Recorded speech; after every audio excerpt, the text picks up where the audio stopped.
At a lavish charity gala, a racist Karen confidently shames a black woman she assumes is an outsider, completely unaware that this woman is the key to the evening's success.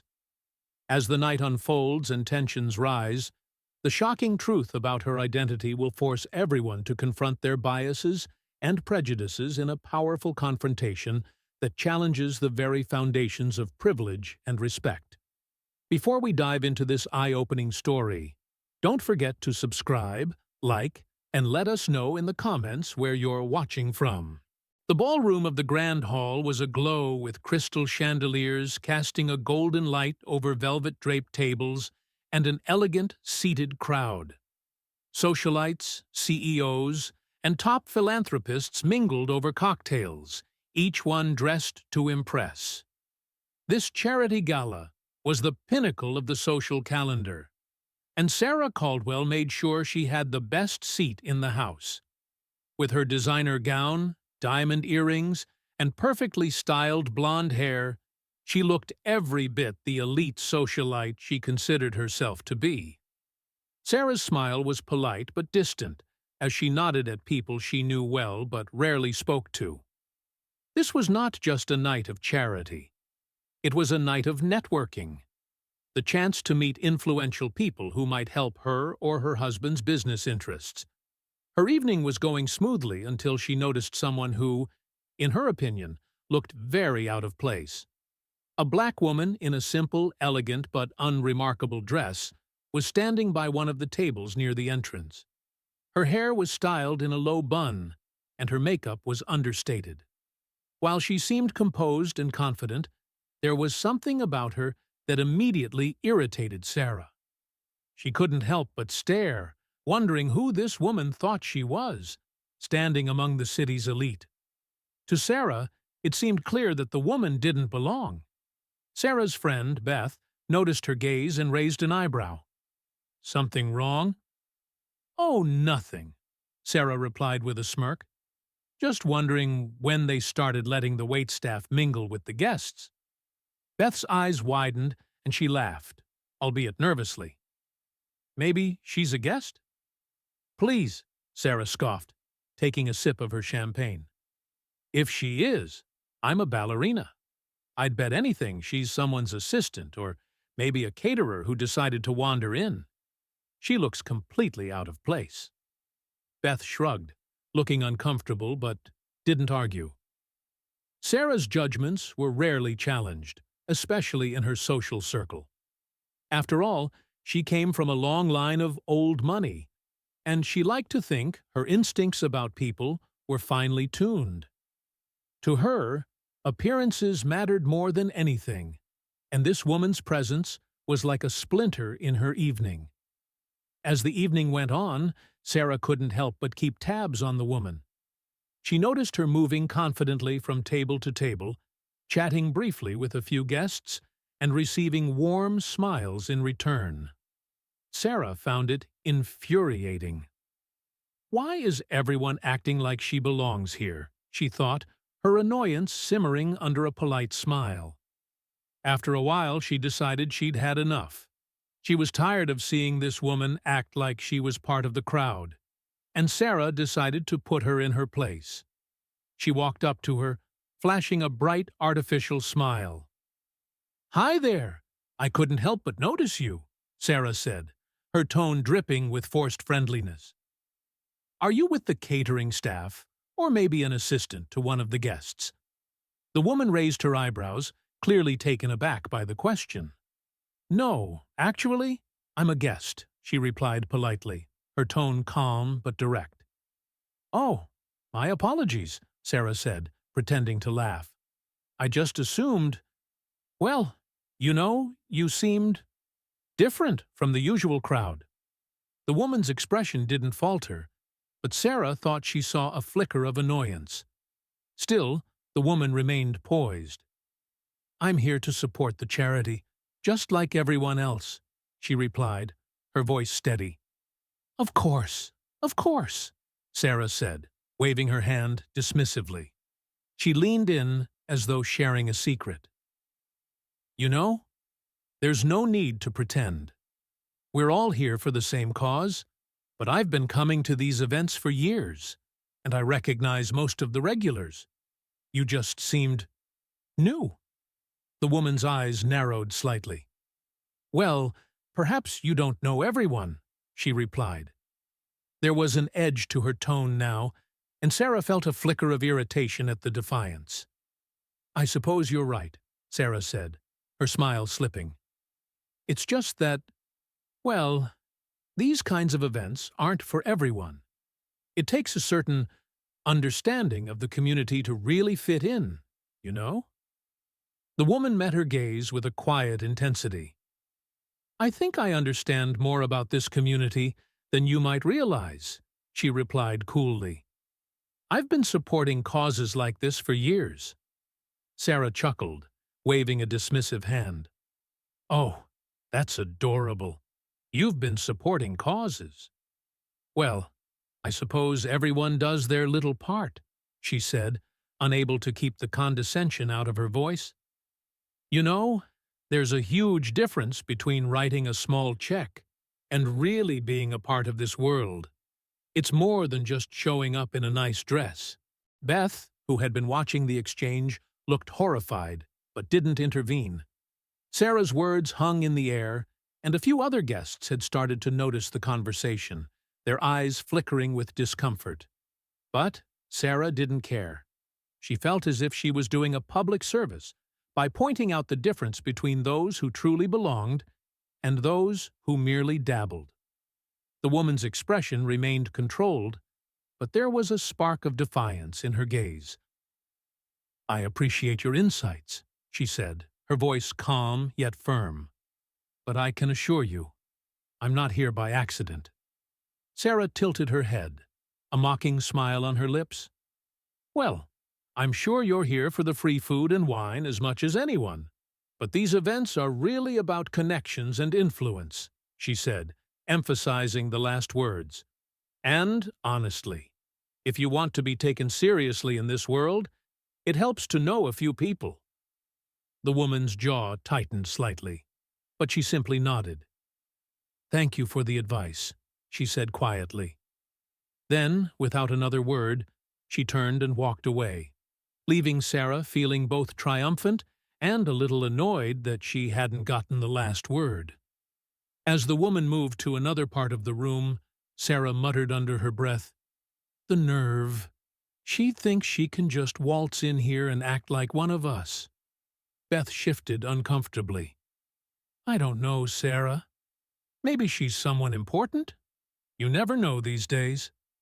Sarah rolled her eyes. "Beth, please. She's probably here because she got a ticket through some outreach program or something. Trust me, I know how these events work." But as the night wore on, Sarah noticed the woman again, this time speaking to the host of the event. She watched as the host listened intently, nodding and even laughing with her. The woman's presence, once easy to dismiss, was now beginning to feel like a personal affront.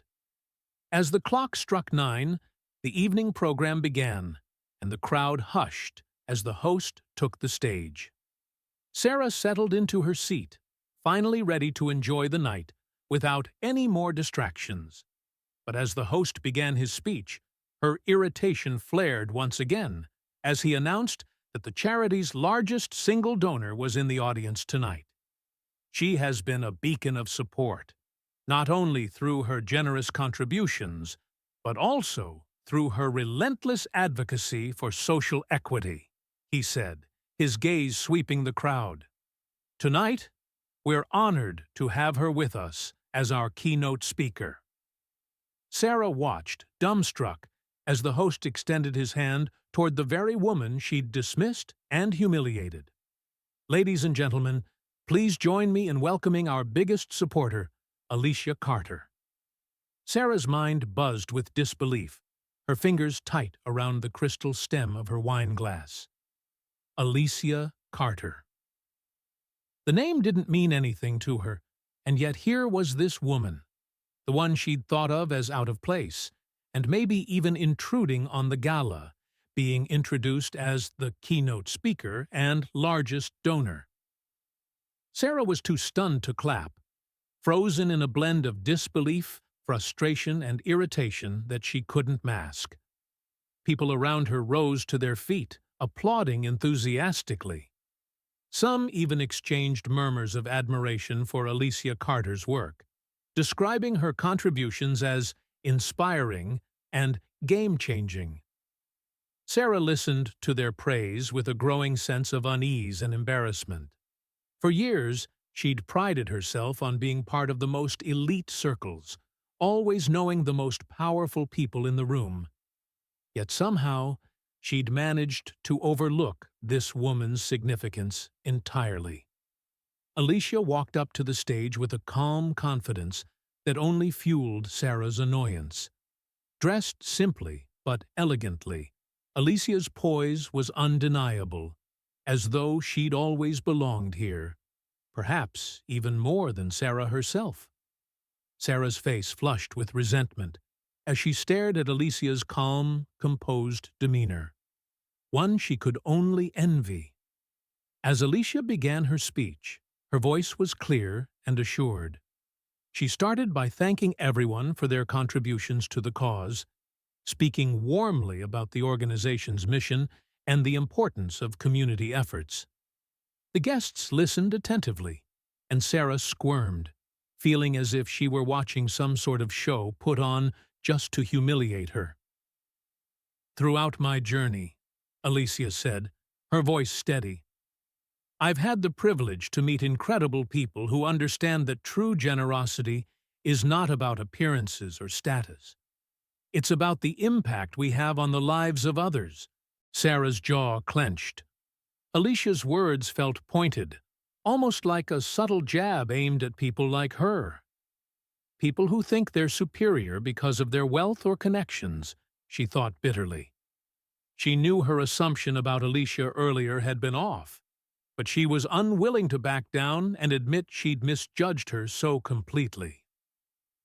Alicia continued, her words drawing a clear line between genuine compassion and performative charity. "When we come together, not for the photo opportunities or the social media posts, but for real change, we're able to see how much we have in common. This work isn't about proving ourselves," she paused, casting a glance around the room. "It's about bettering ourselves for others." Sarah could almost feel that gaze brush over her, as though Alicia knew exactly who had dismissed her, exactly who thought she didn't belong. Her face flushed again, a mixture of anger and discomfort twisting in her stomach. She turned to Beth, hoping for some solidarity. But Beth seemed enraptured by Alicia's speech, nodding along as if she agreed with every word. This was almost too much to bear. "She's so self-righteous," Sarah muttered under her breath, her voice laced with sarcasm. But Beth ignored her, eyes glued to the stage. Alicia continued, "In the years I've been involved with this work, I've encountered people from all backgrounds, people who may not look like me or come from the same places, but who share a common goal of creating a more equitable world. People who may not look like me." The phrase lingered in Sarah's mind, stoking a sense of indignation. Was Alicia implying that her background, her appearance, was a barrier she'd overcome to be in this room? Sarah felt her hands grip the tablecloth in irritation, feeling as if she were being unfairly called out. "She thinks she's better than me," Sarah thought, bristling. "Better than everyone here." Alicia's speech went on to highlight the charity's recent achievements, such as scholarships, job training programs, and educational initiatives that focused on underrepresented communities. As she spoke, her sincerity was undeniable, her knowledge impressive. She knew the numbers, the impact statistics, and the specific names of the people and programs her donations had helped. Meanwhile, Sarah's irritation was only growing. This was supposed to be her community, the place where people like her, people who'd been here for years, could feel at home. And now, here was Alicia, a woman she'd dismissed on sight. Taking over the stage and taking credit for changes Sarah wasn't even sure were all that important. It was as though she'd been waiting for a chance to steal the spotlight, to showcase her so-called contributions and make everyone else feel small. When Alicia finally finished, the applause was thunderous. People stood again, and Sarah forced herself to join them, clapping begrudgingly, her smile strained. She could barely stand to look at Alicia, feeling her earlier words hang over her like a dark cloud. The other guests seemed energized, inspired by Alicia's speech, but Sarah couldn't shake the feeling of being upstaged in her own world. The applause subsided, and the host thanked Alicia, guiding her to a table of honor near the stage, where she sat among the most respected and influential guests of the evening. Sarah couldn't help but glare, watching as Alicia engaged easily with others, exuding an effortless warmth that only deepened her resentment. Beth turned to her with a smile. "Wasn't that amazing? I didn't know Alicia Carter was so influential. I feel so honored just to be here." Sarah rolled her eyes but tried to keep her voice light. "Oh, please. Just because she gave some big donation doesn't mean she's suddenly the savior of the world." But even as she spoke, the words felt hollow. She knew how she sounded, jealous, spiteful, but she couldn't stop herself. As the evening continued, Sarah tried to blend back in with the crowd, chatting with other guests and feigning interest in their conversations. But every now and then, her gaze would drift back to Alicia, who seemed to effortlessly draw people to her. The woman Sarah had looked down on was now at the center of attention, with guests eagerly listening to her insights and sharing stories of their mutual connections. One by one, influential figures that Sarah had tried to impress for years seemed to gravitate toward Alicia, each one engaging with her as though they'd known her for ages. Sarah could feel her control slipping, her sense of place in this community crumbling before her eyes. Eventually, she couldn't take it anymore.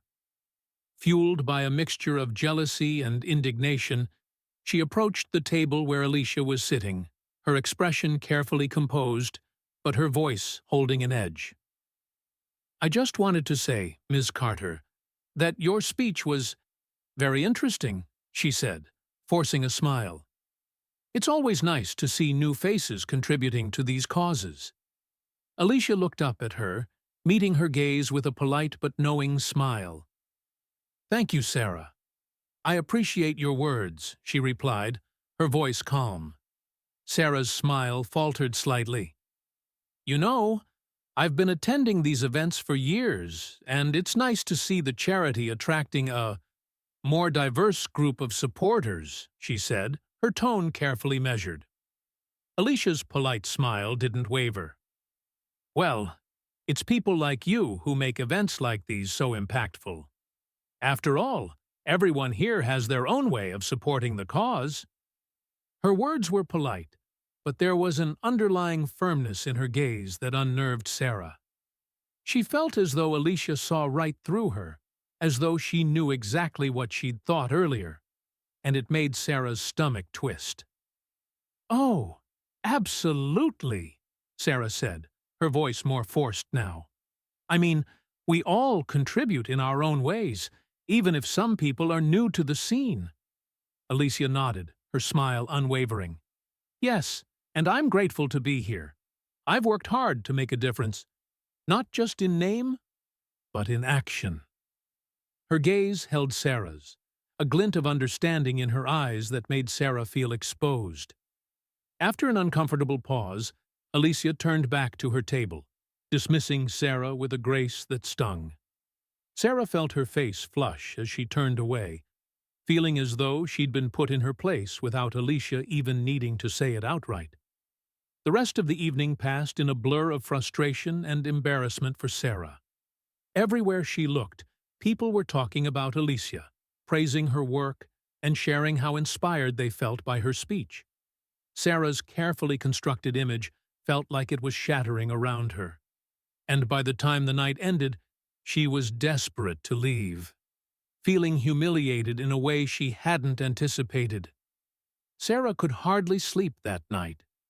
Thoughts of Alicia, her poised confidence and unexpected place at the gala, haunted her.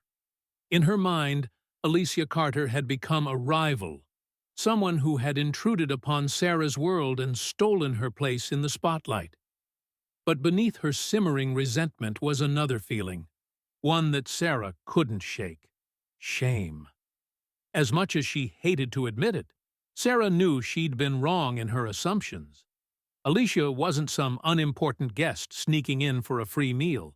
She was a prominent donor and, based on everyone's reactions, far more connected than Sarah had ever imagined. But how could someone like her be so influential, Sarah wondered. This woman, whom she'd barely heard of, didn't fit into Sarah's understanding of the world, where influence was reserved for those with the right pedigree and family name. Determined to salvage her pride, Sarah made up her mind. "I'll show everyone who really belongs here," she thought, a plan forming in her mind. She would throw a grand party, an exclusive gathering of the most elite members of her circle, and Alicia wouldn't be on the guest list. She'd make sure Alicia knew that wealth alone wasn't enough to truly belong. The following week, Sarah sent out invitations, hand-delivered and gilded in gold leaf, each one an unmistakable symbol of status. Guests marveled at the invitation design, whispering in excitement about the upcoming event. Sarah reveled in the anticipation, her smug satisfaction momentarily soothing her bruised ego. On the night of the party, Sarah made sure every detail was perfect. The floral arrangements were extravagant, the champagne imported, and the entertainment world-class. She floated through the grand hall, her dress sparkling under the chandeliers, feeling like royalty once more. And while her guests enjoyed themselves, Sarah kept a mental tally of who was there, and, more importantly, who wasn't. As the evening wore on, a guest approached Sarah with a gleeful look. "Did you hear? Alicia Carter is hosting a gathering tonight as well. It's much smaller, but apparently she's invited some highly respected names." Sarah felt a prick of irritation, but kept her smile in place. "Oh, really?" she replied with a hint of feigned interest. "I'm sure it's lovely." But inwardly, her frustration grew. How dare Alicia, of all people, host a competing event on the same night as her own? It felt like a direct challenge, one she couldn't ignore.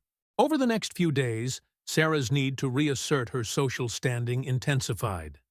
She convinced herself that if Alicia wanted to play in her world, then she'd need to prove her place. Fueled by her prejudices, Sarah started whispering insinuations about Alicia to her circle, planting doubts about Alicia's background and intentions. Her comments were subtle but insidious, casting Alicia as a social climber who didn't quite fit in with their values. One evening, Sarah ran into Beth at a charity luncheon, where her friend seemed eager to share the latest news about Alicia. "I ran into Alicia Carter the other day," Beth said with excitement. "She was charming. Did you know she's been working on some incredible community projects for years? She even mentioned starting a mentorship program." Sarah forced a smile, trying to mask her irritation. "Oh, I'm sure she means well," she said, her voice dripping with insincerity. "But, you know, sometimes people get involved in these projects for all the wrong reasons. It's one thing to give back, but it's another to do it just to look good." Beth frowned slightly. "I don't know, Sarah." She seemed genuinely passionate. In fact, she spoke about wanting to empower more people of color in leadership roles. Sarah's eyebrows shot up. "Oh, really?" she replied, barely able to hide her disdain. "Well, it's one thing to talk about empowerment, but actions speak louder than words. I'm just not sure she's doing this for the right reasons." Beth looked away, clearly uncomfortable, but didn't argue. Sarah could feel her grip tightening, her influence keeping Alicia in check, at least for now. However, as the weeks passed, Sarah's irritation grew into a gnawing insecurity. Despite her efforts to undermine Alicia, people only seemed more impressed by her. Her initiatives were gaining recognition, and her name was beginning to surface in conversations at Sarah's own social gatherings. Each mention of Alicia's work felt like a slap in the face, a reminder that, no matter how hard Sarah tried, she couldn't erase her presence. One evening, Sarah attended yet another gala, this one hosted by a prestigious organization dedicated to social reform. As she entered the ballroom, she spotted Alicia, who was surrounded by a small crowd of admirers. For a moment, Sarah felt a flare of anger. She wanted to approach, to confront Alicia directly, but she held back, watching from a distance as Alicia spoke animatedly about her latest project.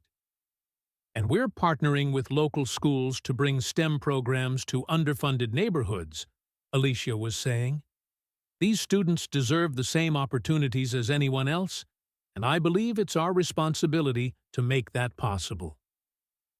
The people around her nodded, visibly moved, while Sarah's stomach twisted in irritation.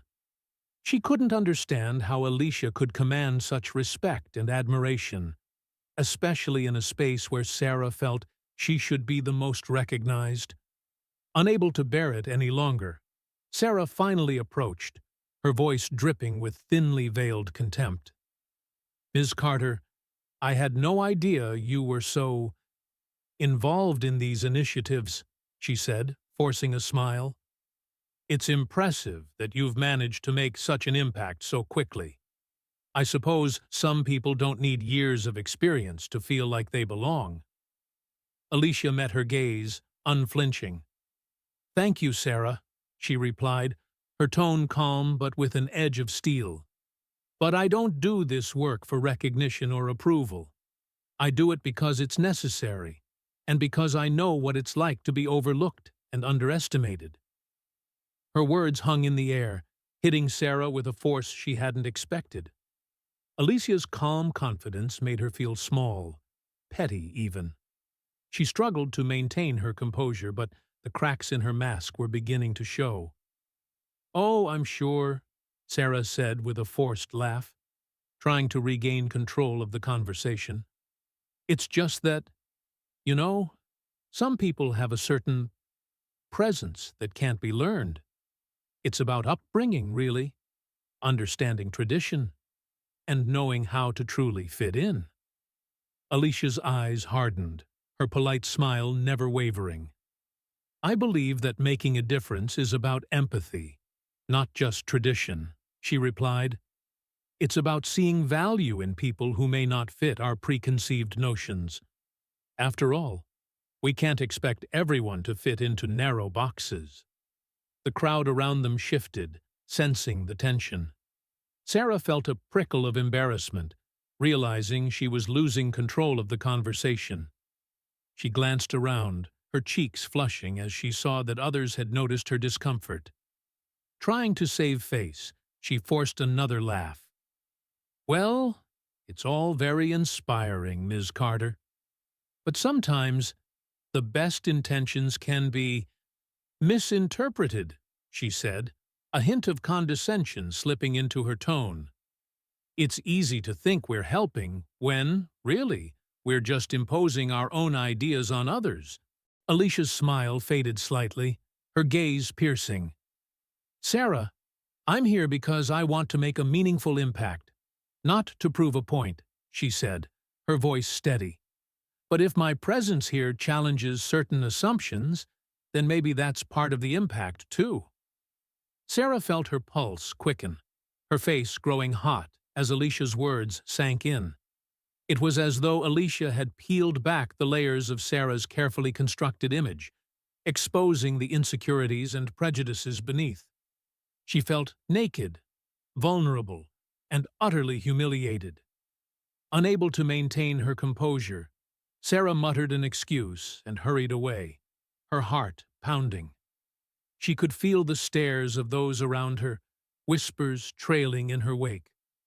She'd come to this event feeling certain of her place, her superiority. But now she felt like an outsider in her own world.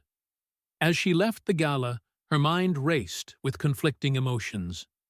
For the first time, she questioned herself, wondering if her disdain for Alicia was rooted not in superiority, but in insecurity. She'd spent so long clinging to the idea of exclusivity, of belonging to a world where people like Alicia didn't fit, that she hadn't realized how much that world was changing.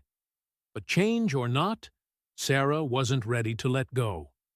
In her mind, Alicia Carter was still an intruder, a challenger to the life and identity Sarah had spent years crafting. And as she walked away from the gala, her heels clicking against the marble floor, she resolved that this wouldn't be the end. "I'll find a way to remind everyone who truly belongs here," she thought, a sense of determination hardening her resolve, no matter what it takes. The days that followed the gala were torturous for Sarah. Every time she stepped into her social circle, whispers followed her like a shadow. The humiliation of that evening gnawed at her, intertwining with her anger toward Alicia. The more Sarah thought about it, the more she resented the feeling of vulnerability that Alicia's presence had exposed. How could she be so confident? Determined to reclaim her sense of superiority, Sarah began plotting her next move. She organized another gala, this time specifically designed to highlight her accomplishments and her long-standing commitment to community service. It would be a grand affair, filled with influential guests who would undoubtedly notice her efforts. She even made sure to invite some of Alicia's allies, hoping to send a message that her circle was more powerful, more established than Alicia's ever could be. As the date approached, Sarah spent countless hours preparing. The venue was decorated with golden accents, exquisite floral arrangements, and lighting that cast a soft glow over the attendees. She envisioned herself standing at the center of the room, surrounded by laughter and admiration, while Alicia remained a distant memory, nothing more than an annoyance in her rearview mirror. On the night of the gala, Sarah was radiant, her confidence buoyed by the glamorous atmosphere. Guests mingled, sipping expensive wines and enjoying gourmet hors d'oeuvres. Yet, every time she caught sight of Alicia's name mentioned in conversations, a tight knot formed in her stomach.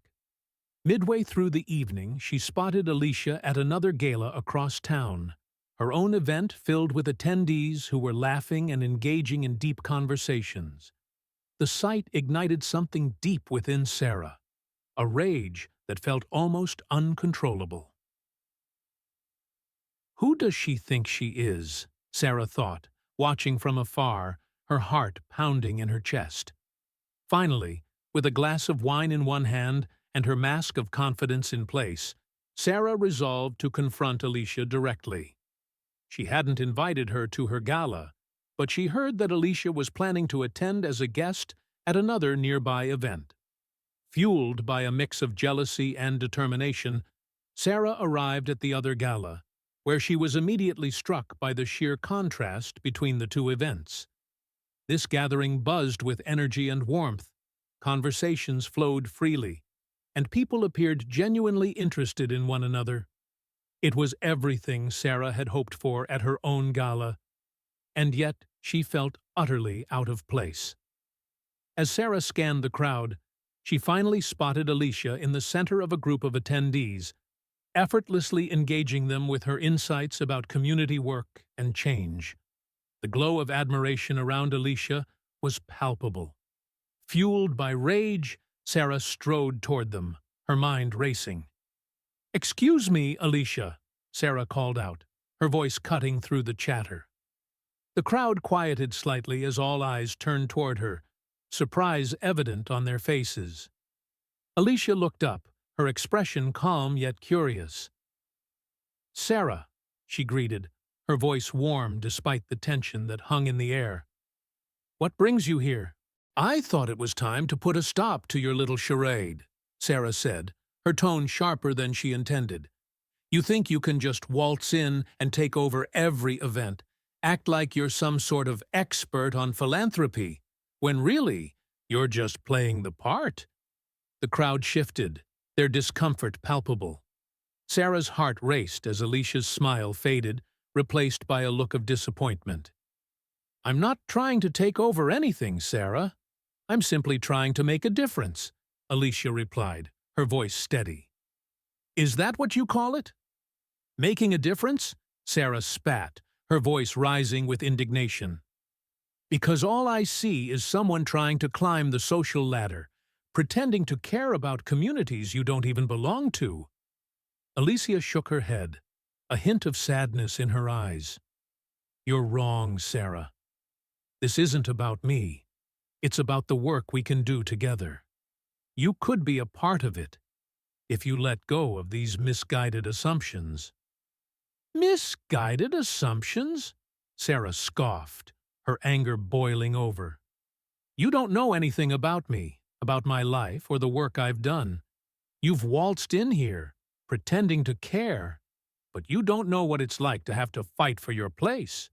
You're just a charity case playing dress-up." Gasps rippled through the crowd, shocked by Sarah's words.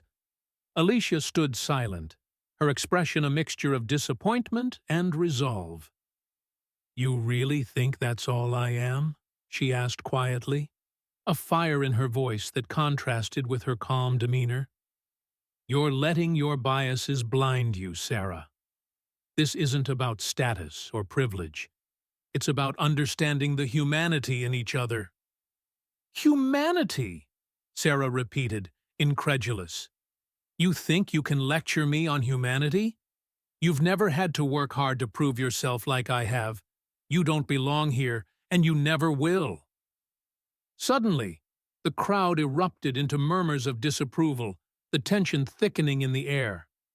Several attendees began to back away, uncomfortable with the confrontation.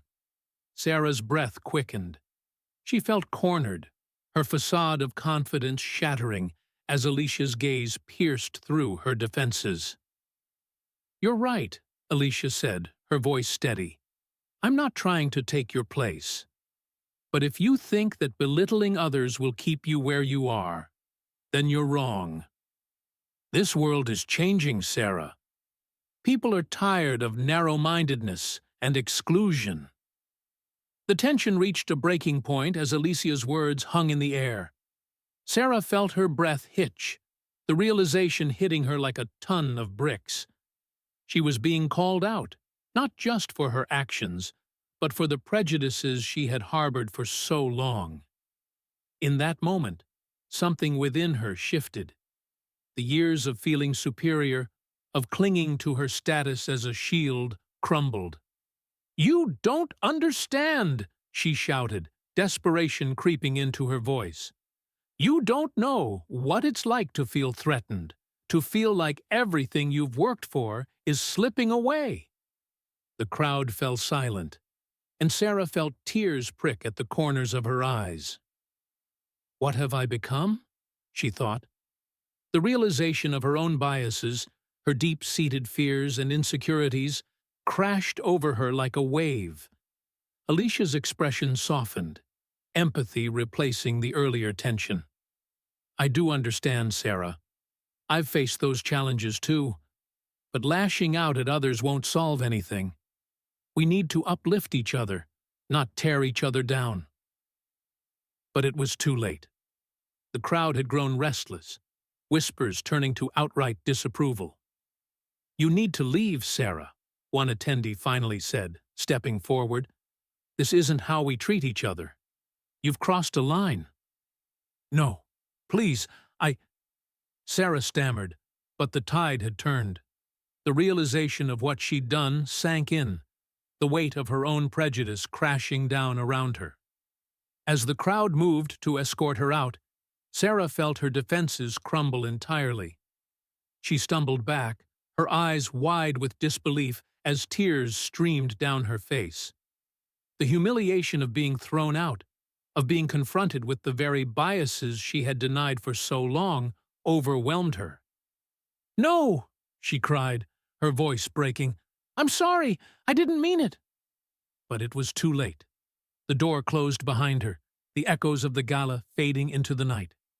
Alone on the street, Sarah sank to her knees, sobs racking her body. She felt raw, exposed, and utterly defeated. For the first time, she faced the truth about herself, the shame of her racism, her prejudice, and the fear that had driven her to belittle those she didn't understand. In that moment of vulnerability, Sarah realized she had a choice to make. She could continue to harbor resentment, to lash out in fear, or she could begin the difficult journey of self-reflection and growth. It wouldn't be easy, but she knew that if she truly wanted to change, it had to start from within. As the night air enveloped her, Sarah made a promise to herself, a promise to confront her biases, to learn, and to seek understanding rather than division. It was the hardest decision she had ever faced, but deep down, she knew it was the only way forward.